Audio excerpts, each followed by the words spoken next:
Mais l'échec fait partie du processus. Je crois que ça, il faut l'admettre.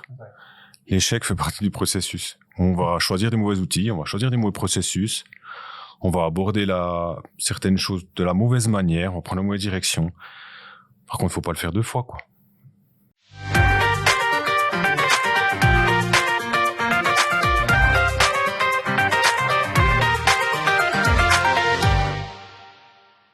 Comment amener une culture BIM au sein d'un groupe pluridisciplinaire?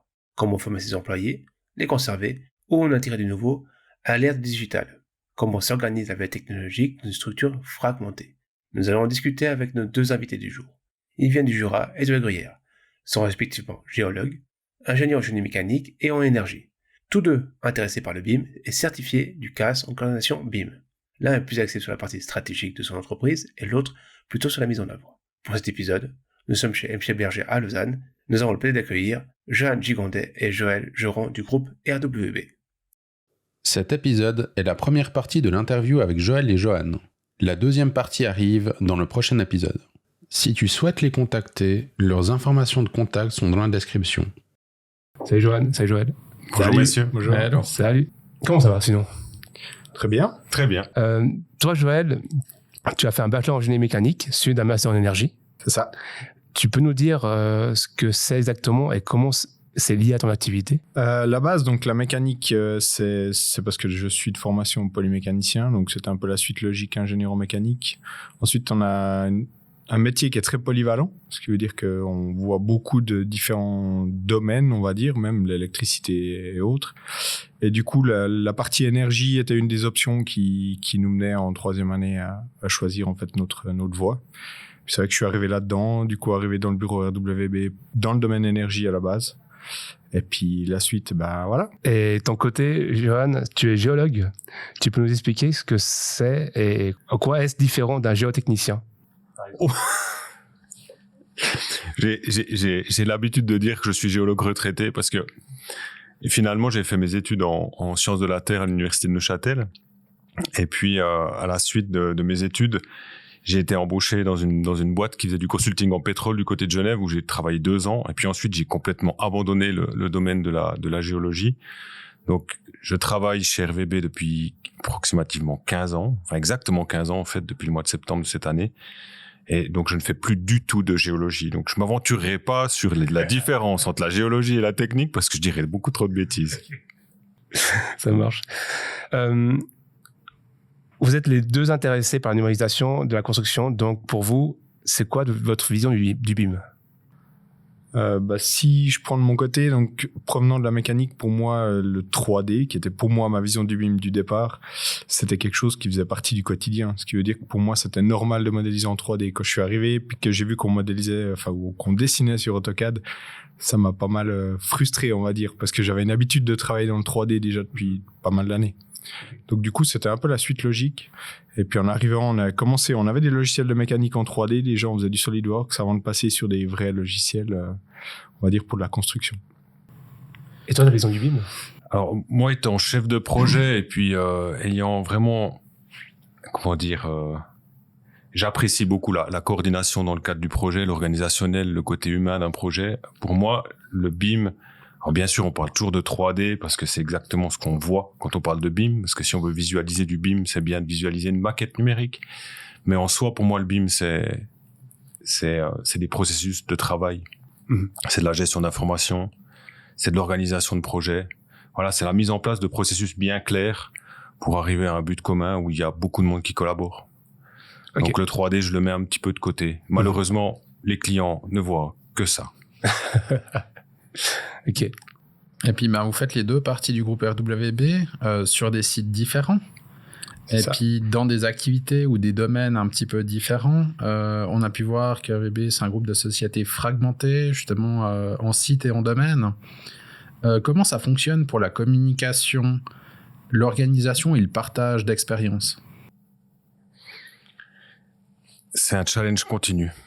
Voilà, la stratégie de base du bureau RWB, c'est de rester local. C'est-à-dire que d'avoir des sociétés par région avec des personnes locales. Donc, imprégnées de la région pour laquelle ils travaillent. Et c'est évidemment un défi de tous les jours, c'est comment coordonner entre les différentes sociétés, entre les différentes mentalités. Donc, déjà, il y a cet aspect géographique. Puis le deuxième aspect qui est compliqué, c'est que il y a des gens qui vont travailler comme Joël dans l'énergie, qui ont une formation d'ingénieur mécanique, alors que d'autres vont travailler dans l'environnement. C'est clairement deux métiers différents. Donc, comment est-ce qu'on communique? C'est un défi de tous les jours. C'est pour ça qu'il y a des conseils de direction où on essaie de mettre en place des plateformes d'échange pour que les gens partagent leur retour d'expérience sur différents projets, présentent des projets environnement, génie civil, énergie ou dans le domaine de l'eau.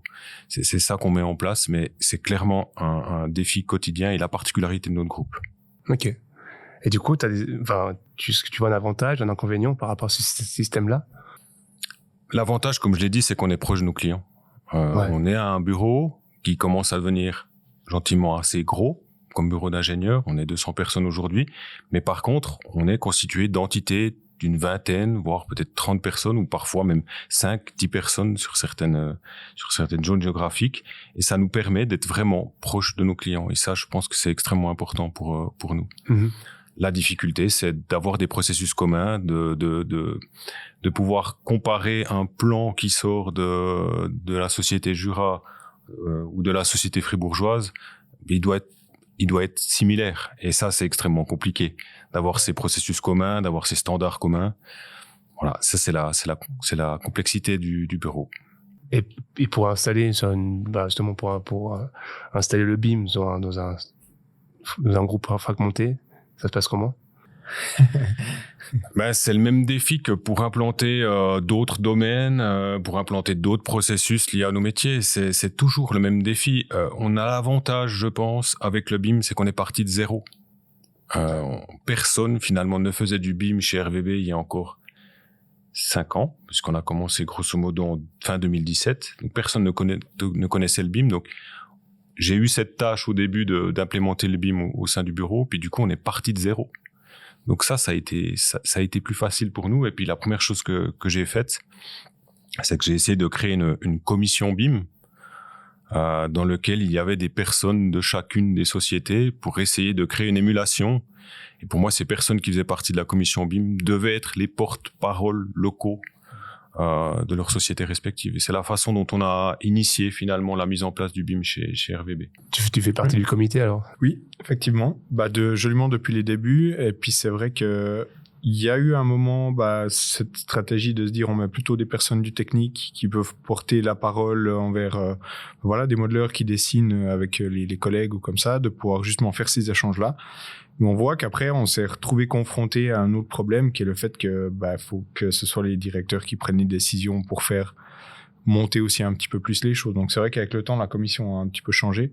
Et puis c'est devenu plus des personnes qui ont un pouvoir de décision qui prennent ça. Mmh. Et après, faire plutôt des groupes de travail qui permettent d'aller plus en profondeur sur des éléments plus techniques ou autres. Ok, d'accord.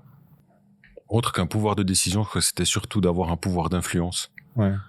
De pouvoir dire sur ce projet, je veux qu'on applique le BIM, je veux qu'on applique tel et tel processus, et je suis directeur, donc j'accepte qu'il y ait potentiellement une rentabilité plus faible, voire des déficits sur un projet, parce qu'on a testé un processus ou un autre, ou un outil. Ouais, ok. Donc c'était très important, et ça c'est vraiment un premier retour d'expérience négatif qu'on a pu faire. Alors, négatif c'est peut-être un mot fort, mais c'est vrai qu'au début, comme a dit Joël, on voulait avoir des gens. De nouveau, on était orienté modélisation, 3D, etc. Donc, qu'est-ce qu'on a fait? On a voulu mettre les modeleurs BIM autour de cette table. Mais les modeleurs BIM, ils appliquent ce que leur chef de projet ou leur directeur leur demande. Et c'est difficile pour eux d'arriver avec des nouvelles idées, des nouvelles solutions, des nouveaux processus, des nouveaux outils. Il faut convaincre en haut. Pour que les gens soient réceptifs. Voilà. Ouais. T'as fait beaucoup d'influence alors? On a prêché un petit peu, on a prêché le BIM. Alors, moi, dans ma société, donc, comme vous l'avez dit en introduction, je suis jurassien, donc je suis directeur chez RVB Jura. Dans ma société, j'ai prêché à la pause café. J'ai prêché en allant me balader dans les couloirs, mais si je prends la société opposée, RVB Valais, c'était un peu plus compliqué. Ouais. Donc, j'ai commencé par prêcher d'abord chez moi. Après, j'ai eu la chance que Joël arrive à mes côtés, parce qu'au début, la commission BIM, finalement, c'était assez vite. Au début, c'était nous deux, si on veut. Puis après, Joël a fait la même chose du côté de Fribourg, et puis on a inclus un Vaudois, un Valaisan, et puis voilà. Ouais, ok. Et comment les autres ont ressenti cette commission? Ils étaient plutôt, réticents, ou qu'est-ce qu'ils font ces deux-là? Pourquoi ils nous embêtent à changer nos systèmes? Je pense pas de la réticence, mais ils attendent quand même un petit peu de voir comment ça va donner pour peut-être se lancer un peu plus dedans. On voit, on a quand même un gros domaine chez nous qui est tout ce qui est la partie infrastructure, où on va dire qu'ils sont quand même un petit peu plus attentifs de voir comment on arrivera à faire quelque chose. Déjà sur la partie bâtiment qui est beaucoup plus en avance, plus développée, ou aussi l'IFC est plus adapté pour le moment et tout ça. Ouais. Donc je pense qu'ils attendent de voir un premier résultat pour pouvoir se dire ok, on peut se lancer là-dedans. Il n'y a pas tout le monde qui aime prendre du risque sur ces mandats, justement aussi financiers et tout, pour faire évoluer un petit peu la chose. La rentabilité. Ouais. Justement, en parlant de BIM, si on revient un petit peu quelques années en arrière, comment les deux vous avez découvert le BIM, puis peut-être déjà toi jeune, pourquoi est-ce qu'un membre de la direction, alors je sais pas si à l'époque tu étais déjà membre de la direction, Non, s'inscrit au CAS, non? Non, j'étais pas membre de la direction encore. Je crois que je l'ai été 1 année et demie plus tard à peu près. Ok. Comment c'est arrivé? Je crois que le résumé de notre parcours BIM à Joël et moi, c'est qu'on a systématiquement agi par opportunité. J'étais impliqué sur un projet qui était la rénovation de la station de traitement de Chambougin à Neuchâtel. Et puis on était en train de finaliser l'appel d'offres pour le fournisseur du traitement. Donc c'est un bâtiment technique, ultra technique, avec beaucoup de tuyauterie, de pompes, d'équipements, etc., etc. Et puis l'ingénieur communal de la ville de Neuchâtel, quand on était en train de finaliser cet appel d'offres, me demande est-ce qu'on peut imaginer, je crois qu'il a utilisé le terme, est-ce que vous pouvez nous faire un format BIM sur ce projet? Ou je sais plus exactement quel terme il a dit. Et moi j'ai dit oui, pas de problème. Mais en fait j'avais absolument aucune idée de qu'est-ce qu'était le BIM. C'est la première fois que j'entendais cet acronyme. Donc je suis rentré au bureau. Donc j'ai dit oui. T'as dit oui. J'ai dit oui, pas de problème, on y va. T'as tapé Google, c'est quoi le BIM? Je suis rentré à la maison, j'ai tapé Google BIM, j'ai regardé tout. Ok, j'ai pas tout compris, évidemment, comme beaucoup quand on a voulu découvrir un petit peu qu'est-ce que c'était. Et puis après, je suis allé vers un de nos dessinateurs, puis j'ai dit tu peux me faire des exports BIM? Puis il m'a répondu oui. Puis je dis c'est bon, on sait faire du BIM. Donc vraiment, voilà. On y est vraiment allé par opportunité et par insouciance quelque part, quoi. Parce que c'était une erreur à la base de dire qu'on savait le faire. Mais finalement, on a mis le pied à l'étrier et puis après, j'ai plus rien lâché. Ok. Voilà comment le BIM est apparu. Et puis finalement, alors quelle était ta motivation vis-à-vis du CAS à l'époque? Enfin, c'était parce que tu cherchais justement un petit peu des infos et puis tu t'es dit il y a cette nouvelle formation qui arrive, ou bien comment c'est arrivé chez toi? Au bout d'un moment, quand on dit à son client qu'on va faire du BIM, il faut un petit peu assumer après derrière. Et puis, la première chose que j'ai fait, comme je dis, j'ai tapé BIM sur Google. Je suis tombé sur le site que tout le monde connaît, qui est objectivebim.com ou .ch, je sais plus lequel c'est, mais bref, où j'ai un petit peu appris ce que c'était. Puis ensuite, je me suis dit, mais il faut que tu trouves une formation. Et puis, à l'époque, ça courait pas les rues. La formation de Building Smart n'existait pas. Il y avait ce CAS qui était la première volée d'ailleurs. Et puis voilà, je me suis inscrit. Et puis j'y suis allé. Et puis, du coup, de ton côté, comment toi, t'es venu justement de la mécanique où la 3D c'était courant, puis finalement le BIM pour toi c'était plutôt naturel. Enfin, c'était une suite logique. Alors ça l'était par le côté 3D justement, et puis après en arrivant vraiment dans mon métier, j'ai vu qu'on faisait aussi beaucoup de schématiques et tout ça, puis qu'en fait on avait une partie des informations qui se trouvaient sur une feuille Excel, une partie d'informations qui se trouvaient sur la schématique, et après on avait le modèle 3D encore. Et puis souvent on se retrouvait à avoir des informations qui n'étaient pas forcément cohérentes. Je prends une conduite, typiquement, on n'a pas le même diamètre sur le schéma que ce qu'on a dans nos listes Excel, qu'on a sur notre modèle 3D. Puis j'ai tout de suite vu, au moment, c'est surtout au moment où on a fait ce passage sur Revit, clairement, ça a été un logiciel qui a beaucoup aidé à se lancer là-dedans, c'est de se dire, en fait, toute cette information-là, on pourrait très bien l'avoir dans notre modèle pour en exporter des listes, rien que par exemple pour faire des appels d'offres. Je veux dire, avant, c'était petite coche, compter le nombre de vannes et tout ça sur les éléments. Et puis après, on arrivait tout d'un coup à avoir ces listes et tout ça. Puis c'est là que j'ai compris le potentiel qu'on avait de réellement évoluer là-dedans. Et puis surtout, au départ, de gagner du temps pour nous, d'être plus efficace. C'était vraiment ça l'idée. Puis après, la partie formation, c'est plutôt venu parce que ça m'intéressait. On a commencé à discuter un peu de BIM. On s'est lancé avec Johan. Puis c'est plutôt vous qui m'avez demandé si ça m'intéressait de faire ce CAS. Moi, au départ, j'étais parti de faire comme d'habitude en autodidacte. Et puis YouTube et l'équipe. Et puis vas-y. Puis après, je me suis dit, pourquoi pas. J'ai regardé un peu le programme. Je me suis dit, ça peut être très bien pour avoir une première théorie de base aussi. Parce que des fois, avoir des bases bien posées, c'est une bonne chose. Puis du coup, on s'est dit, c'est parti. Du coup, c'est Johan qui t'a proposé de faire le CAS. C'est ça, oui. Ouais. J'ai fait en 2018 et puis Joël en 2020. Ouais. C'est juste, hein. 21. Ah oui, C'était Covid. la même volée que Sven, Covid. justement. Voilà, On a fait sur 2 ans, ouais. une longue volée. Mais du coup, c'est ça, ouais. Et puis du coup, maintenant, vous avez dit avant que vous travaillez en binôme pour le développement de ce BIM. Justement, un petit peu, peut-être l'historique. Comment c'est arrivé et puis pourquoi finalement vous avez formé ce binôme? Votre première rencontre, quoi. Ouais, notre première rencontre. J'essaie un petit peu de me projeter dans le passé. Donc moi, j'ai commencé ce CAS. J'étais vraiment tout seul en 2018 à apprendre ce qu'était le BIM. Puis dans le cadre du CAS, en fait, moi, je crois à la fin de la première journée, moi, j'ai ultra croché. Non, peut-être pas la première. La deuxième journée, j'ai vraiment croché. J'étais dans ma chambre d'hôtel. J'ai continué à chercher. Je me suis dit, il faut qu'on mette ça en place chez RVB, etc., etc. Et puis assez rapidement, j'en ai parlé à ma direction à l'époque, vu que j'étais pas directeur, et je leur ai dit, il faut qu'on fonce. Puis ils m'ont dit, vas-y, fonce. Et puis à partir de là, vu que j'étais tout seul, je me suis dit, mais il me faut de l'aide. Et encore une fois, par opportunité, notre ami Joël souhaitait partir du bureau. Et puis son directeur de l'époque, qui est toujours le même d'ailleurs, m'a appelé, il m'a dit, écoute, il a entendu parler du BIM, ça l'intéresse, est-ce que ça te dit de travailler avec lui? Puis voilà, moi j'ai dit, feu, on y va. Je dois avouer que voilà, comme c'est fragmenté, le bureau RVB, moi, Joël, je l'avais peut-être vu 1 ou 2 fois, je connaissais pas l'humain, aucune idée, mais ça a très vite croché les deux. Très très vite. Ouais, puis après on a très vite trouvé chacun notre place en fait, parce que lui c'est plus la partie théorie, la mise en place, la méthodologie. Moi ça m'intéresse mais sans en faire plus que ça. Et puis moi je me plais le plus c'est dans la partie logicielle, donc c'est vrai que dès qu'il y a un nouveau truc à tester en général je finis dessus. Voilà, ouais. C'est ça, c'est cette partie là qui m'intéresse bien.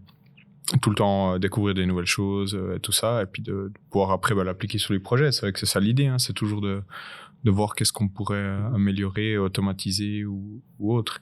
Et du coup, c'est pour ça qu'on a très facilement chacun eu sa place, parce qu'on se marchait pas vraiment dessus, quoi. Okay. C'est vraiment la force de notre binôme. Hein. Ouais. On n'est jamais sur les plates-bandes de l'autre. Et moi, j'ai besoin vraiment de Joël. Et j'espère que Joël a vraiment besoin de moi. Bien sûr. Mais effectivement, c'est ce qu'il a dit, quoi. Je suis plus dans l'application des processus, la stratégie, la discussion aussi avec les clients pour leur faire comprendre ce qu'est le BIM. Puis Joël, c'est la main ouvrière, c'est la personne qui utilise les outils, qui va sur YouTube chercher à comprendre comment ça fonctionne. Et voilà, donc c'est un bon binôme qui dure depuis 4 ans. Hein. Ouais, du coup. Et puis du coup, vous communiquez comment, vu que t'habites à Gruyère, Fribourg et tu vas dans le Jura.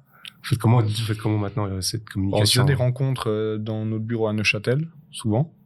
Et puis, c'est clair qu'avec le Covid et tout, on a appris à travailler avec les outils Teams. Et puis depuis, c'est devenu très présent quand même dans notre communication. Ouais. Presque trop des fois, du coup. Mais du coup, t'as fait 2018, le CAS. T'as fait 2019, non, j'ai une gros. 2018, 2019, 2020. Ouais. Et du coup, avant justement la mise en place de ce binôme, enfin avant la première fois que vous êtes sur le binôme, vous avez fait comment? Vous êtes rencontrés souvent à Neuchâtel ou? En fait, on a commencé sur le projet de Neuchâtel, en fait, joliment. À vraiment travailler ensemble. Le projet de la STEP, hein. Ouais, STEP. Ouais, de la STEP. Parce que moi, j'ai été impliqué sur ce projet de la station de traitement de Neuchâtel, donc à Chambougin. Et là, en 2018, il me semble que j'étais encore pas mal seul. Et toi, tu arrives en 2019 à mes côtés, il me semble. Ouais, par là autour pour justement sur ce projet-là. Et puis en fait, on a assez vite remarqué avec Joël que on a fait aussi la formation Building Smart qui nous a encore plus ouvert les yeux parce que elle avait été donnée le but c'est pas de faire de la pub, mais elle avait été donnée par Patrick Riedo, et puis voilà, on a aussi croché avec lui. Il nous a beaucoup appris, et puis en fait, il nous a dit, mais en fait, vous devriez faire une audit du BIM chez RVB. Où est-ce que vous voulez aller? Comment vous voulez y aller? Etc. Mais on a commencé à faire ce travail. Puis assez rapidement, moi, j'ai dit à mes directeurs de l'époque, mais il faut qu'on vote un budget parce qu'on aura besoin d'argent pour développer tout ça. C'est parti de là, finalement. Ouais. Et puis La matrice de compétences qu'on a découvert au CAS. Voilà. La fameuse matrice, ouais. Mm-hmm.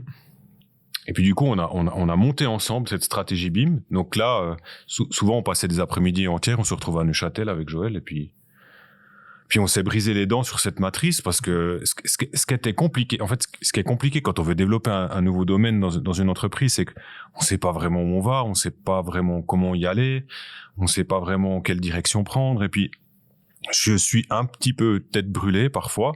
La preuve avec le client qui m'a dit vous faites du BIM, j'ai dit oui, on y va. Puis en fait, j'ai dit à Joël, mais écoute, on y va, et puis on verra si on est dans le juste ou pas. Si on veut développer quelque chose, c'est le seul moyen. Au bout d'un moment, il faut prendre une direction, et puis, Inch'Allah, j'ai envie de dire, voilà. Il faut y aller. Au bout d'un moment, si on veut savoir si on a pris la bonne direction, on n'a pas le choix que d'emprunter ce chemin. Ouais. Et puis, je pense qu'on s'en est plutôt bien sorti. On a sorti une stratégie BIM que j'ai présentée à la direction en août 2020. Donc, j'étais directeur à ce moment-là, parce que j'étais directeur le 1er janvier 2020. On a été présenté ce budget au conseil de direction, et puis on a pu enclencher la seconde, quoi. Ouais, ok. Mais c'est vrai que pour venir sur ce que tu disais au niveau de la mise en pratique, c'est un peu ce qui est ressorti des derniers échanges qu'on a eus aussi avec CFF. C'est eux, ils disent par exemple qu'il faut 10% de théorie, 20% d'échanges de communication un peu pour faire monter, on va dire, un peu la sauce. Et puis après, 70%, c'est de la mise en pratique, et puis de l'essai, des erreurs, et puis de l'amélioration sur la pratique. Il faut faire du projet, ça c'est sûr. C'est là où on voit les problèmes de la théorie. Hein. Parce qu'en théorie, ça marche bien, mais c'est vrai que quand on voit de la coordination, quand on a 70 modèles, les problématiques deviennent autres, quoi. Ouais. 3 modèles, ça marche bien. On sait qu'ils nous rendent tous à la même date, ça fonctionne. Puis quand on a 70, ça devient un joyeux bordel. Et puis, Mais l'échec fait partie du processus. Ouais. Je crois que ça, il faut l'admettre. L'échec fait partie du processus. On va choisir des mauvais outils, on va choisir des mauvais processus, on va aborder certaines choses de la mauvaise manière, on va prendre la mauvaise direction. Par contre, il faut pas le faire 2 fois, quoi. Et puis, quels sont un peu les éléments à éviter pour la mise en place d'une nouvelle méthode de travail, enfin justement un petit peu par rapport à ces échecs ou comme ça. Est-ce que vous avez déjà des choses où vous avez mis une grosse croix rouge, ça c'est pas une bonne façon de mettre en place une nouvelle méthode? C'est de l'imposer, je pense, sur un projet où le chef de projet en tout cas est pas dedans. Si le chef de projet il croit pas ou ne tire pas en avant ça, on aura de la peine à le faire. Que ce soit le chef de projet de notre côté ou le chef de projet du côté du client, c'est très compliqué. Parce qu'on rajoute quand même une petite partie de contraintes supplémentaires qui fait que s'il n'y a pas quelqu'un qui fait un peu la police là au milieu pour qu'on respecte ces règles-là, ça ne marchera pas. Donc il faut avoir des gens motivés aussi autour pour qu'on puisse vraiment faire quelque chose de bien. En fait, si on peut faire une conclusion, à ce jour, les projets BIM que nous avons faits chez RVB qui ont fonctionné, sans prétention, parce ils auraient pu mieux fonctionner évidemment, mais les seuls qui ont fonctionné, c'est ceux où on était avec Joël sur le projet. Ok. Faut essayer de justement tirer un peu, puis faire comprendre peut-être la problématique aussi au chef de projet, puis surtout lui vendre un petit peu ça. Hein. On est toujours dans l'idée de vendre ce BIM, en fait, quand même aux gens. C'est extrêmement compliqué d'amener une culture BIM au sein d'une entreprise. Ouais, en plus, telle que la vôtre, vous êtes super fragmenté. C'est extrêmement compliqué. Déjà, nos entreprises un peu, si j'ose dire, centralisées sur 30 standards, c'est déjà assez dur. Ouais. Et je pense que plus le côté géographique, c'est les domaines qui posent des problèmes. Le côté géographique, si tout le monde travaille dans le même domaine, je pense qu'on arrive plus facilement à mettre des standards en place. Là, le problème, c'est qu'on développe un standard pour le domaine de l'eau, par exemple, on définit des règles, puis on voit tout d'un coup, ah ouais, mais en fait, en énergie, on peut pas le reprendre tel quel. Dans l'infrastructure, ce sera encore plus problématique. Quand on arrive dans la géologie, la pédologie, on sait pas encore trop comment on va rentrer là-dedans.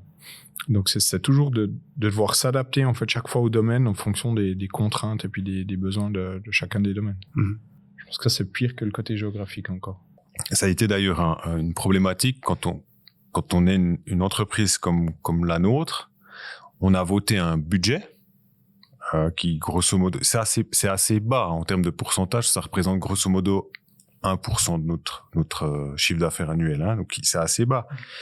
Mais en soi, ce budget a été mis à disposition de peut-être 20-30% des collaborateurs, parce que le BIM aujourd'hui, demain ça sera différent, ou hier, touchait les collaborateurs qui étaient impliqués principalement dans la construction de bâtiments, que ce soit de la technique ou du bâtiment pur. On fait pas de CVS, on fait pas de structure. Tous ceux qui font de l'environnement, qui font de l'aménagement du territoire, ou même qui font du génie civil d'infrastructure pure, ils étaient pas vraiment concernés. Alors le BIM infra, on en parle, mais c'est pas vraiment encore tout à fait là. Et ça, c'était compliqué de voter ce budget et de dire à des gens qui font de la géologie, enfin, il y aura une partie du budget qui te sera imputée sur ton budget à toi, alors qu'aujourd'hui, tu n'en as pas besoin. Donc là, je pense qu'on a eu de la chance d'avoir un président du conseil d'administration, un directeur général qui était convaincu et qui ont voulu vraiment tirer cette locomotive du BIM au sein du groupe REB. Ça, c'était vraiment une chance. Encore une fois, une opportunité. Qu'est-ce que le CAS en coordination BIM a changé dans vos pratiques et du déploiement du BIM? Alors moi, ça a été la découverte absolue. Je suis parti de zéro. Donc moi, je suis arrivé et puis déjà, j'ai envie de dire, appris l'acronyme BIM. Je suis vraiment parti de zéro. Donc ce CAS, il m'a principalement, je dirais, il m'a apporté deux choses. La première chose, c'est qu'il m'a ouvert les yeux sur le fait qu'il fallait qu'on aille là-dedans au sein du groupe. Et puis la deuxième chose, c'est qu'il m'a amené un réseau. Voilà, tous ces gens avec qui j'ai passé du temps au CAS, pour certains, on est encore en contact. Et puis moi, je trouve ça génial. Et puis on a fait aussi, j'ai eu, je vais redire encore son nom, excusez-moi, mais j'ai eu comme expert Patrick Riedo, et puis aujourd'hui on travaille ensemble. Donc c'est ces deux choses-là qui m'ont beaucoup apporté. Et moi je pense que c'est tout ce qui va autour du modèle 3D, ce qui veut dire que j'étais assez au clair avec justement ce côté 3 dimensions. Puis en fait, en découvrant, surtout quand on fait la première semaine du CAS où on est purement dans la théorie, on va dire, c'est là que je me suis dit en fait, on est juste en train d'apprendre à travailler ensemble. Parce qu'au final, c'est juste, on apprend à recommuniquer entre les gens et à trouver des méthodes avec des outils. Voilà, c'est l'idée, c'est de rajouter des outils pour simplifier ça. C'est qu'en fait, on est juste en train d'apprendre à travailler ensemble et puis à se coordonner. Donc c'est toute cette partie-là qui m'a permis d'ouvrir un petit peu ma façon de penser et puis de me dire qu'en fait, je pense pendant longtemps on se basera encore sur ces modèles 3D, même si ça doit pas être la seule information, mais c'est quand même le côté visuel que tout le monde comprend et puis qui peut être utilisé en séance, qui peut être voilà. On peut aussi faire comme j'ai fait dans mon projet de CAS, c'est de la planification 4D. Du coup, on voit que ce côté 3D, il va quand même aider beaucoup à la compréhension de la majorité des gens, parce qu'il n'y a pas tout le monde qui est capable de lire des plans, par exemple. Tandis que si on voit une vidéo de quelque chose qui se monte, ça parle beaucoup plus. Puis je pense que c'est cette ouverture-là que ça m'a vraiment apporté, puis de réfléchir plus loin sur le côté de la donnée, en fait, de qu'est-ce qu'on peut en faire, puis comment est-ce de voir qu'il y a pas de limite en fait sur la partie donnée. Ouais. Donc en fait, le CAS vous a ouvert vraiment les yeux. Clairement. Ouais. Le CAS a apporté aussi des compétences ou aussi peut-être une autre chose qu'ouvrir les yeux. Moi, je pense la partie un peu flux de processus et tout ça, beaucoup plus réfléchir peut-être avant de se lancer dans quelque chose, plus le poser sur papier, puis essayer de réfléchir à une voie plus logique, qui soit plus simple peut-être, que de vouloir directement se lancer dedans et puis on y va, quoi. Je pense que ça m'a aussi bien aidé, clairement. Pas de compétences particulières. Non, mais ça serait prétentieux aussi de dire que ça m'a pas apporté de compétences. Non, moi, j'ai vraiment en tête que ça m'a vraiment ouvert les yeux. Mais j'ai été surtout cherché par moi-même, j'ai l'impression. Ça m'a donné des bribes, puis après j'ai été creusé, quoi. Ouais. Moi, je me rappellerai toujours la fin de la première semaine. Je suis rentré à la maison. J'ai été me coucher à 4h ou 5h du matin, tellement je cherchais des trucs sur Internet pour mieux comprendre. Moi, à la fin de la première semaine, je suis un peu resté sur ma faim à la fin de cette première semaine du CAS. J'ai l'impression de ne pas comprendre. J'ai l'impression de débarquer dans un monde que je comprenais pas. Je sentais qu'il fallait y aller, mais je comprenais pas. Après, on a parlé FME, on a découvert Revit, Archicad. Voilà, ça m'a donné des connaissances générales, quoi. Mais là où j'ai le plus appris, c'est quand j'ai mis les mains dans le cambouis. Ouais, bien sûr. Mais c'est vrai que moi, ce que j'ai trouvé intéressant dans le CAS, comme tu dis, c'est finalement le réseau que ça crée, puis les relations, parce que finalement, c'est vraiment pluridisciplinaire. Il y a plein de profils différents avec des problématiques, on va dire, propres.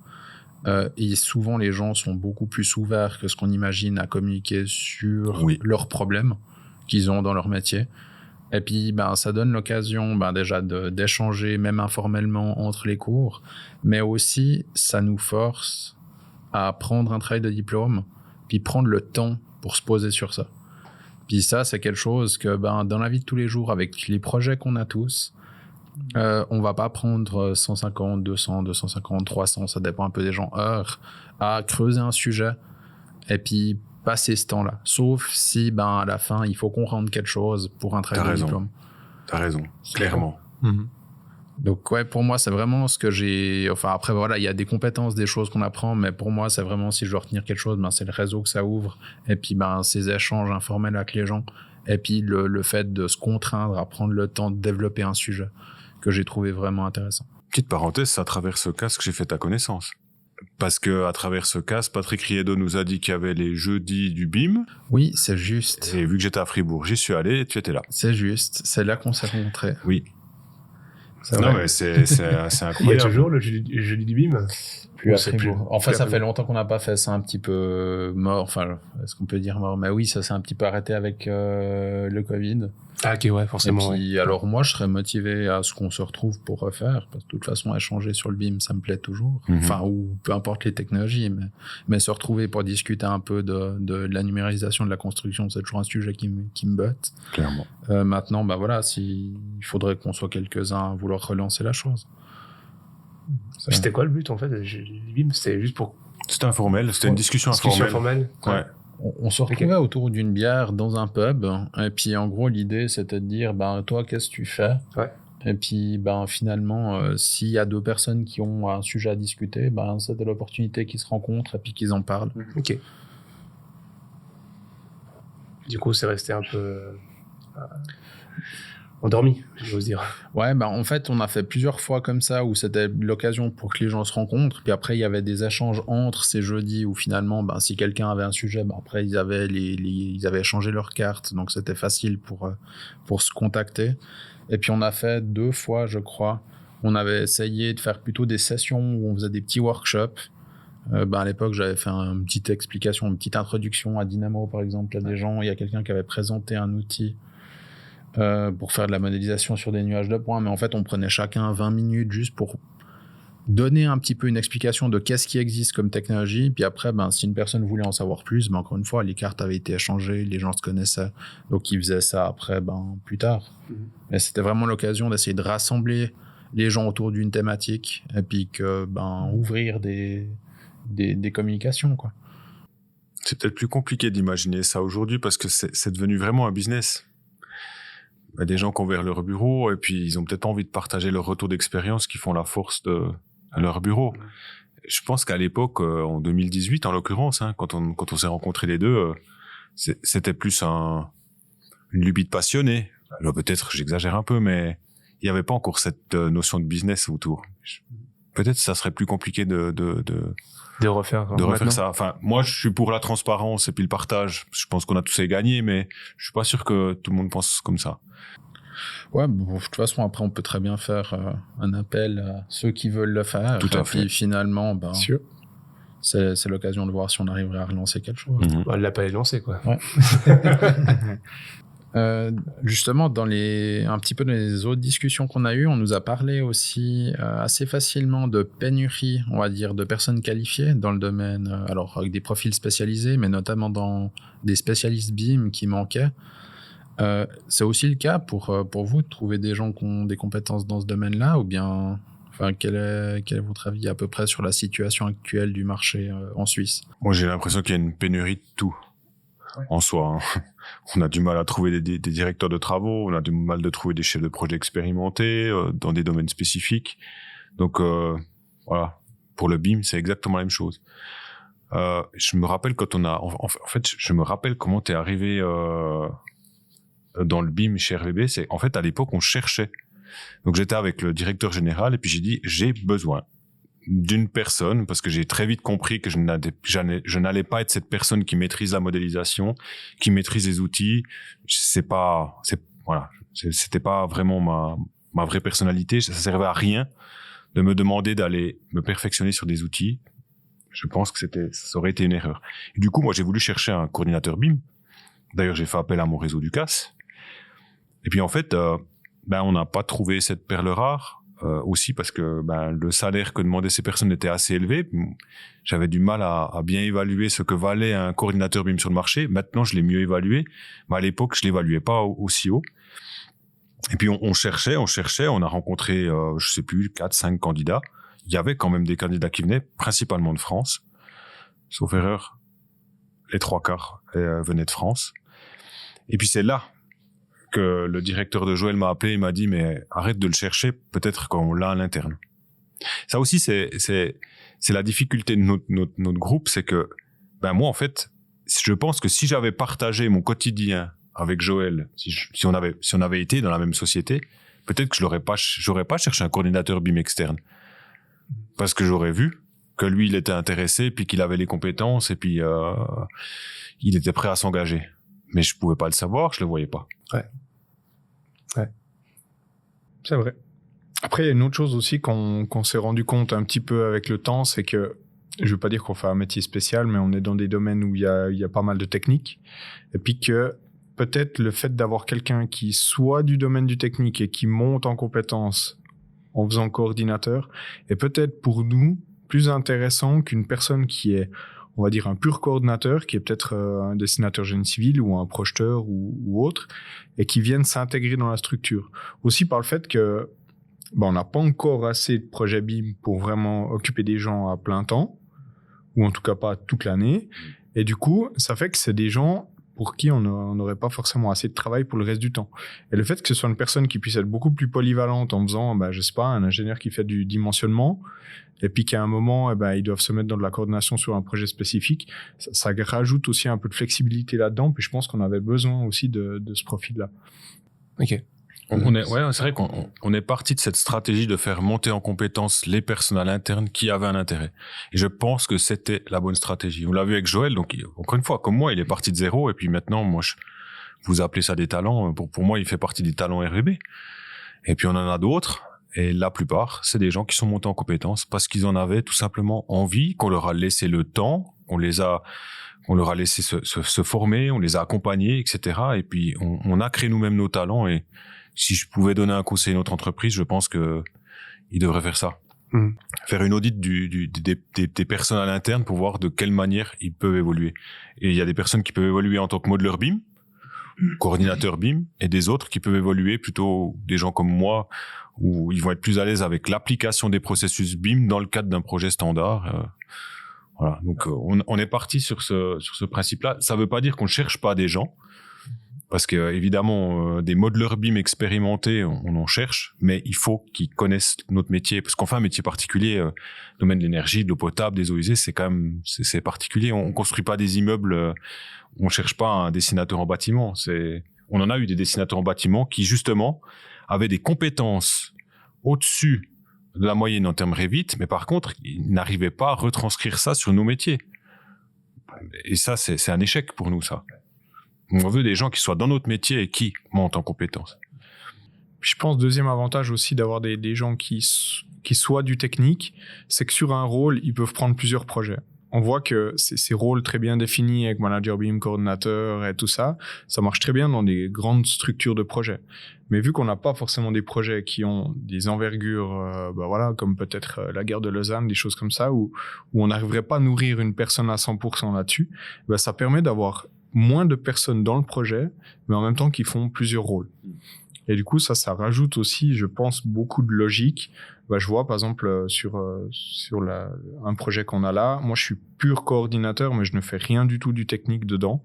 Et je trouve que c'est compliqué de savoir exactement qu'est-ce qui a changé d'un modèle à l'autre. Je le vois parce que on a des logiciels qui le font très bien, mais de vraiment comprendre le projet et de savoir qu'est-ce qui s'est passé d'une fois à l'autre et savoir si le fait que, je sais pas, une conduite se retrouve maintenant au travers d'un mur, est-ce que c'est quelque chose qui est normal, qui a été discuté ou est-ce que c'est un problème? Et ça, je trouve, pour analyser ça, si on est complètement hors projet, on va dire, c'est très compliqué.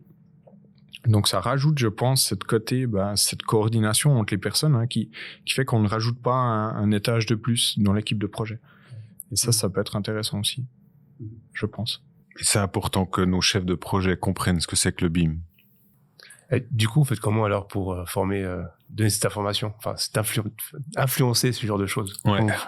Quand on a défini notre stratégie BIM chez RVB, on l'a défini sur 3 axes. Et un des axes qu'on a appelé axe organisationnel, je sais pas d'où c'est tombé, ça, certainement que c'est dans la littérature, je me rappelle plus exactement. Mais cet axe organisationnel qui représente quand même le tiers du budget, parce que grosso modo les 3 axes, ils ont à peu près le même montant, c'était uniquement pour former nos collaborateurs. Donc on a mis en place des formations, des fois des formations spécifiques logicielles.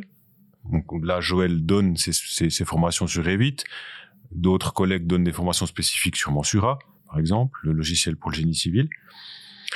Et puis, on a donné des formations type Building Smart, où vraiment on a expliqué comment était né le BIM, qu'est-ce qu'il a amené comme avantage, comment l'intégrer dans les projets, etc. Et on a déjà fait 4 journées BIM, sauf erreur. On propose aux directeurs, dites-nous quels sont les collaborateurs de vos sociétés respectives qui pourraient potentiellement être intéressés. Et puis avec Joël, on a monté ces formations et puis on les a formés à l'interne. C'est comme ça que... Et on a différentes formations en fonction de la position de la personne de la société.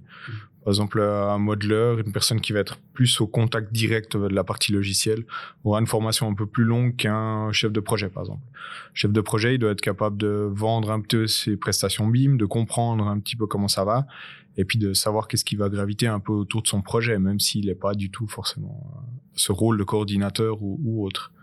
Donc c'est pour ça qu'on avait adapté un petit peu la longueur des formations en fonction de ce rôle-là. Et même les directeurs ont été formés aussi. On a fait une formation des directeurs et des administrateurs du Une groupe. formation de directeur à tous les directeurs. Ouais. Ah ouais. On a fait une journée avec tous les directeurs du groupe. Ouais.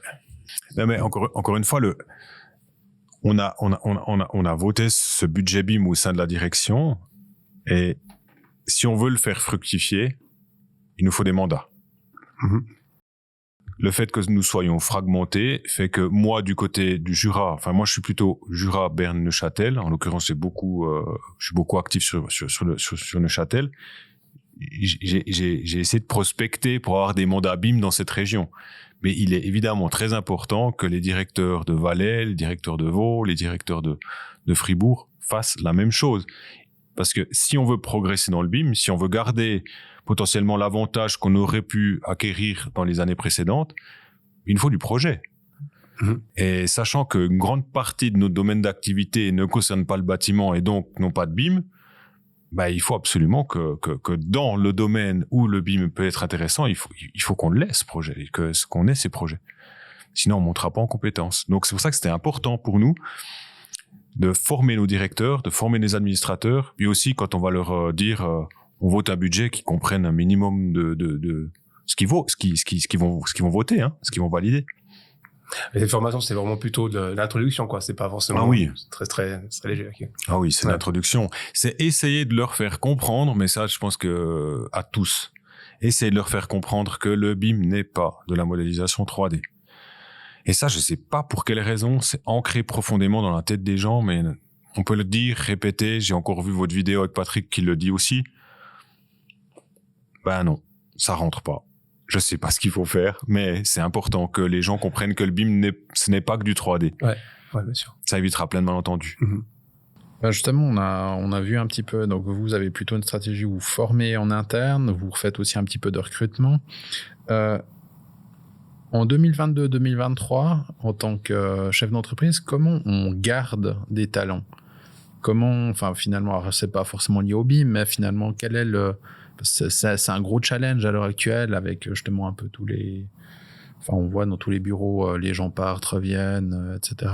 Enfin, quittent ou arrivent.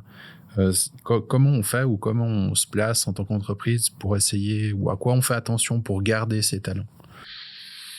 Je crois qu'on est rentré dans une période où le collaborateur tient le couteau par le manche. Je pense que ça, il faut l'accepter en tant que directeur.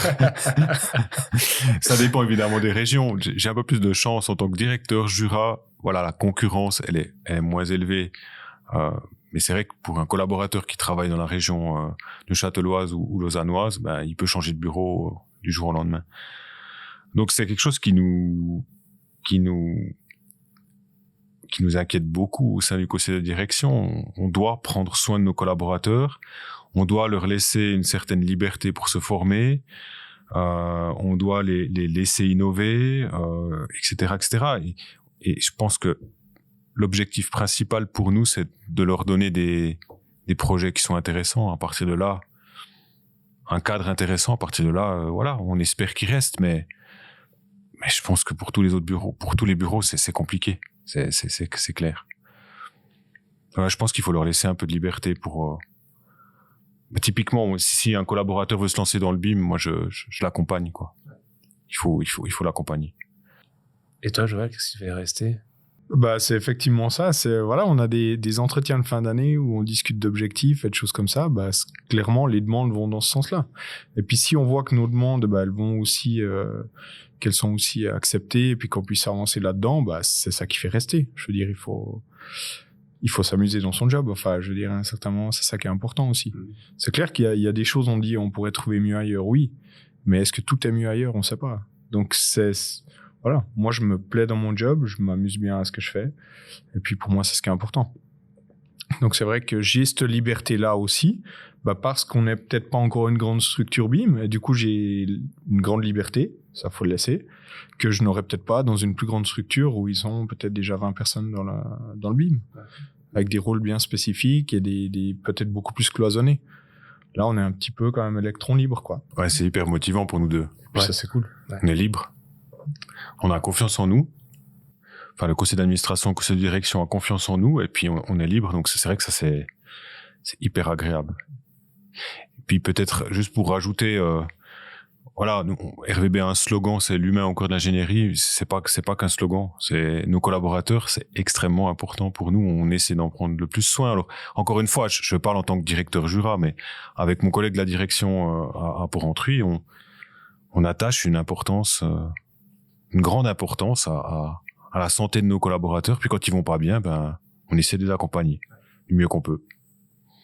Ouais, mais je pense que tous les employés, en fait, finalement, ce qu'ils recherchent, ben, c'est souvent un petit peu quand même de reconnaissance dans les efforts qu'ils font, ou bien dans ce qu'ils font, de la liberté. Effectivement, qu'on leur laisse un petit peu, ben, être des adultes et puis prendre leurs responsabilités, pouvoir tester des choses. Donc, pour faire ça, ben, il y a souvent de la confiance qui doit être donnée. Et puis après, ben, comme tu dis, c'est finalement, il y a souvent des entretiens alors annuels ou 2 fois par an, enfin peu importe, ça c'est organisation d'entreprise. Mais finalement, quand il y a des objectifs ou bien des volontés qui sont annoncées, ben, déjà, ça doit un peu challenger, je pense, l'employé pour qu'il reste motivé. Mais aussi, ben, finalement, il doit se sentir écouté. Ben, par rapport aux demandes qu'il fait ou comme ça, ben, on peut pas toujours dire oui à tout, mais effectivement, c'est dire, ben, si il y a quelque chose qui nécessite un investissement, on va dire, cohérent avec la personne, ben, pourquoi pas faire cet effort? Surtout que souvent l'entreprise en bénéficie derrière. Parce que la personne est motivée, ça c'est clair. Ouais. Mais je prends un cas concret. Bon, on est pas mal actif dans le domaine des eaux usées. Il y a pas mal de projets actuellement de rénovation de STEP. Puis il y a toute une équipe en Valais qui est impliqué dans ce genre de projet. Ils m'ont appelé, ils m'ont dit on aimerait une formation BIM spécifique pour le BIM dans le cadre des rénovations de STEP, et puis on organise. On doit avoir cette agilité, et puis on doit répondre à ses besoins. Si on veut que le BIM perdure chez RVB et progresse, il faut que les gens soient motivés. Donc, il faut surtout pas leur mettre des bâtons dans les roues. Dès qu'ils veulent une formation, j'ai envie de dire, il faut leur donner. Bon. Toute proportion gardée, évidemment. Ok. Et du coup, toi, quand tu demandes, tu te formes aussi continuellement. Tu essaies de suivre un peu ce qui est. Très autodidacte, oui. C'est plutôt toi. plutôt ça, ouais. Non, je m'intéresse à pas mal de choses, puis c'est un peu comme ça que je découvre. Ouais. C'est vrai que voilà, un peu, ça peut être des publications sur LinkedIn, des choses comme ça, où on voit un truc qui a l'air sympa, et puis on se perd dedans. Puis voilà, enfin, c'est un peu comme ça, j'ai l'impression que de mon côté, j'évolue aussi. Ok. Mais t'as pas des formations encore Formation spécifique scolaire, pas beaucoup, non, pas vraiment. C'est pas forcément les formations que je préfère. Je pense que c'est bien d'avoir une base pour avoir quelque chose de bien structuré. Mais après, j'aime bien apprendre de mon côté à mon rythme et puis de pouvoir le tester aussi plus facilement dans des cas spécifiques. Des fois, le côté théorique, il est un peu trop éloigné de la réalité du métier et puis du coup, c'est dur de l'appliquer directement. Ouais. Je préfère chercher des choses qui sont peut-être plus pointues mais plus adaptées à ce que j'ai besoin. Ouais. Ok. Et puis, justement, comment on devrait discuter avec sa direction pour dire, je sais pas, j'ai vu un cas d'usage qui semble super ou que je pense qu'il devrait être mis en pratique sur mes projets. Comment t'abordes ça, on va dire alors là, en l'occurrence, vous avez peut-être cette liberté, mais c'est quoi ton conseil pour quelqu'un qui a peut-être pas ce cadre, comme vous avez on va dire, avec un budget alloué, quelles seraient les démarches que tu recommanderais de faire? Déjà, je pense que c'est effectivement de bien présenter la chose. Ça veut dire que pas arriver avec une idée un peu farfelue comme ça, mais c'est d'arriver déjà avec quelque chose qui tient la route. Et puis de peut-être pouvoir le chiffrer aussi un peu. Parce qu'on sait que quand on arrive dans la direction, de toute façon, cette question-là, elle va tomber à un moment ou à un autre. Donc, on doit être capable de, peut-être pas de dire au franc près ce que ça peut rapporter ou ce que ça va coûter, mais en tout cas d'avoir une idée et puis de dire, moi, je pense que ça peut apporter quelque chose. Ouais, finalement, arriver avec un effort à fournir et puis une espérance de résultat derrière pour et puis se fixer des objectifs. Il faut... c'est clair, on est aussi assez à faire tous ces POC ou comme ça, d'essayer de prendre des risques pour essayer quelque chose. C'est clair, on investit un peu d'argent à gauche, à droite pour essayer des choses. Mais en même temps, si on le fait pas, on va rester sur les méthodes qu'on a maintenant. Et puis, est-ce que c'est la meilleure méthode? C'est toujours ça à se poser la question. C'est pas parce que ça fait 20 ans qu'on fait comme ça que c'est la meilleure. Donc, voilà. Moi, j'ai ce côté-là, en tout cas, où j'essaye toujours de remettre en question les choses qu'on fait. Pourquoi est-ce qu'on les fait comme ça? Ça veut pas dire que c'est pas bien, mais pourquoi est-ce qu'on a décidé de le faire comme ça? Puis les questions de, on a toujours fait comme ça, on faut peut-être se dire, mais il y a peut-être quelque chose qui a évolué depuis le temps. Puis on a possibilité d'améliorer ça ou de, voilà. Ok. Je crois qu'avec Joël, on pensait de la même chose. On déteste, on a toujours fait comme ça. Enfin, moi, je déteste ça. J'ai toujours envie de changer parce que je suis convaincu qu'on peut toujours s'améliorer. Puis, on est vraiment dans cet état d'esprit avec Joël. Et moi, dès que j'ai un collaborateur qui vient, qui me dit, sur ce projet, j'aimerais tester cet outil jamais je lui dis non. Je dis, vas-y, fais. Ouais. Et puis, si on perd de l'argent, on perd de l'argent. Enfin, encore une fois, tout ça est maîtrisé. Si on a un mandat à 100 000 francs puis qu'il me perd 50 000, non. Mais il doit y avoir une part de risque, il doit y avoir une part d'innovation dans chaque mandat et ça, il faut être ouvert absolument. En plus de ça, les collaborateurs, dès le moment où c'est qu'on leur dit ça, généralement, ils sont motivés à tester. Ils adorent ça. Je le remarque à Jura parce que vu que je côtoie ces collaborateurs, souvent ils viennent vers moi et me disent j'ai vu ce logiciel, est-ce que je peux le tester? Vas-y, teste. Si tu arrives à le mettre sur le mandat, tant mieux. Sinon, potentiellement, il y a le budget BIM si je vois qu'il y a un intérêt pour le groupe. Ou sinon, parfois, c'est de la perte. Mais ça, c'est important. Ouais. Donc, c'est très ouvert. C'est cool. On essaye d'être ouvert le plus possible. Et puis, justement, comment tu conseillerais justement à des employés qui pensent pouvoir apporter plus à leur société d'aborder en fait leur évolution ou l'évolution de leur méthode de travail avec leur direction? C'est la communication.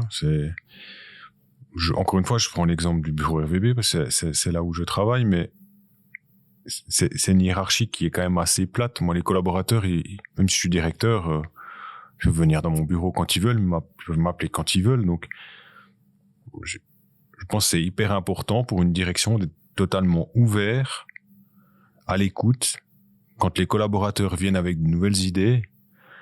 Et il faut pas les remballer systématiquement, sinon ces collaborateurs, en fait, finalement, on va les transformer en moutons et puis ils vont faire ce qu'on leur a dit de faire systématiquement chaque année. Il y aura jamais d'innovation, non. Il faut les encourager à faire ça. Et parfois même, ils ont des idées qui sont peut-être à mon goût mauvaises, mais je les empêche pas d'essayer d'aller plus loin parce que déjà, j'ai pas la science infuse, je peux me tromper. Puis de deux, ça nourrit un petit peu cette volonté de changer, cette volonté d'innover. Donc ça, je pense que c'est important d'avoir toujours sa porte ouverte et puis de laisser les collaborateurs essayer de nouvelles choses. Est-ce que, donc si on peut résumer, donc c'est l'ouverture d'esprit, ouverture aussi de communiquer. Est-ce que vous pensez que c'est aux employés ou aux employeurs de planifier un peu l'évolution ou l'évolution de leur carrière ou l'évolution de leur formation? Est-ce que c'est le rôle de l'employé ou est-ce que c'est tous? C'est pour ça, ouais. Tous, faut communiquer. On fait des entretiens annuels avec mon collègue Arnaud. On se pose la question de faire encore un entretien en milieu d'année parce que on trouve que c'est quand on prend le temps de discuter avec le collaborateur où il y a des points, comme typiquement quels sont les objectifs de cette année, quelles sont les perspectives, qu'est-ce que tu aimerais comme formation complémentaire. C'est dans ces moments-là qu'on se pose puis qu'on voit que le collaborateur a envie d'aller dans cette direction, ou alors nous voyons que le collaborateur, dans la direction où il va, il ne s'épanouit pas et puis on le redirige vers une autre direction. Donc, pour moi, je suis, entre guillemets, de la nouvelle génération, mais moi, le directeur qui décide de tout et qui impose, ça marche plus.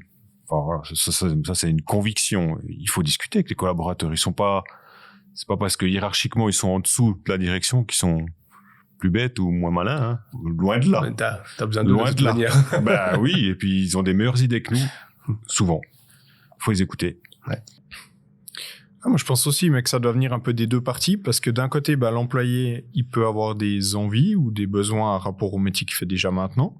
Donc, c'est logique qu'il fasse des demandes. Mais ça peut aussi venir de la direction. Typiquement, comme là, on a fait notre matrice de maturité. On a des besoins d'amélioration en formation, on le sait. Donc, c'est aussi des propositions qui peuvent venir de la direction. De dire, voilà, on doit progresser là-dedans. Est-ce que c'est une formation qui t'intéresse? Donc, pour moi, ça peut être des deux parties. Clairement, ça doit venir. Après, il faut pas que ce soit des formations qui soient poussées par la direction. Je pense que là, ça va pas aider. Les gens, ils vont y aller parce qu'ils vont passer des heures, ils vont peut-être trouver ça rigolo, mais derrière, ça apportera rien. Donc, il faut que ce soit quand même une envie des deux. Ça, c'est sûr. Mais ça peut être poussé des deux côtés. Mais c'est vrai que ces entretiens, comme tu dis, moi, j'ai vécu des entretiens annuels, enfin, des boîtes où il n'y avait pas d'entretien, des boîtes où il y avait des entretiens annuels. Puis j'ai fait 2 ans dans une entreprise où on avait des entretiens tous les mois. Alors c'était des entretiens courts où on discutait travail actuel, travail à venir, gestion des priorités, besoins en ressources. Donc alors ça peut être ressources en personnel, mais aussi en compétences, en vie. Et puis en fait, à la fin de l'année, on faisait un gros entretien où en fait on repassait en revue les objectifs annuels et les objectifs qui s'étaient créés lors de ces entretiens.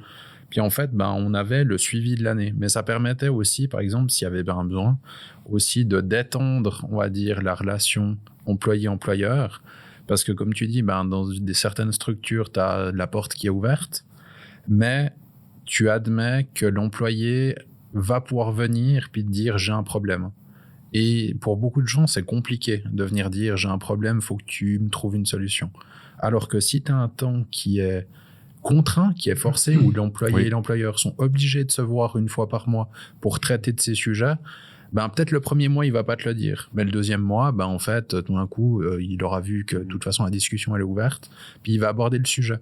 Donc, ça, j'avais trouvé, alors c'est la seule fois que j'ai vu ça, mais j'ai trouvé ça intéressant comme concept de dire on fait des entretiens courts réguliers, les gens sont obligés de prendre le temps de discuter un peu de tout, et puis à la fin de l'année, il y a l'entretien formel avec le rapport, enfin ce genre de choses.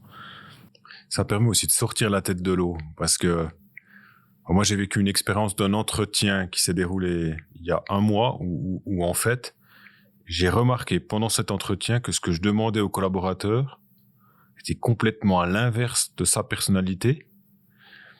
Et c'est lors de cet entretien que finalement, on a pu dire, mais en fait, on t'envoie là-bas, mais en fait, toi, tu dois aller là-bas. Et même lui, quelque part, s'en rendait pas compte. Et quand on lui a dit, on peut pas t'envoyer là parce que t'as pas cette personnalité. Encore une fois, il y a pas de bonne ou de mauvaise chose, hein, mais tu dois aller plutôt là. Et en fait, ça l'a. Ah ouais. En fait, j'ai trouvé un sens. Avant, j'étais pas dans la bonne direction. J'avais pas de sens à aller là. Puis en fait, finalement, je me sentais pas à l'aise. Non, tu dois aller là. Donc, c'est sortir la tête de l'eau. Et il y a que quand t'es avec le collaborateur en face à face que tu te rends compte, parce que sinon t'es toujours dans le projet, quoi. Ouais. Et tout le temps dans le projet. Merci d'avoir écouté la première partie de cette interview avec Joël Joron et Johan Gigondet du groupe RWB. On les remercie pour cette conversation plus que constructive et on espère que ça t'a plu. Si tu as des conseils à nous transmettre, des thèmes ou personnes que tu aimerais que l'on invite, n'hésite pas à nous le faire savoir. La suite de leur interview arrive dans le prochain épisode. À bientôt!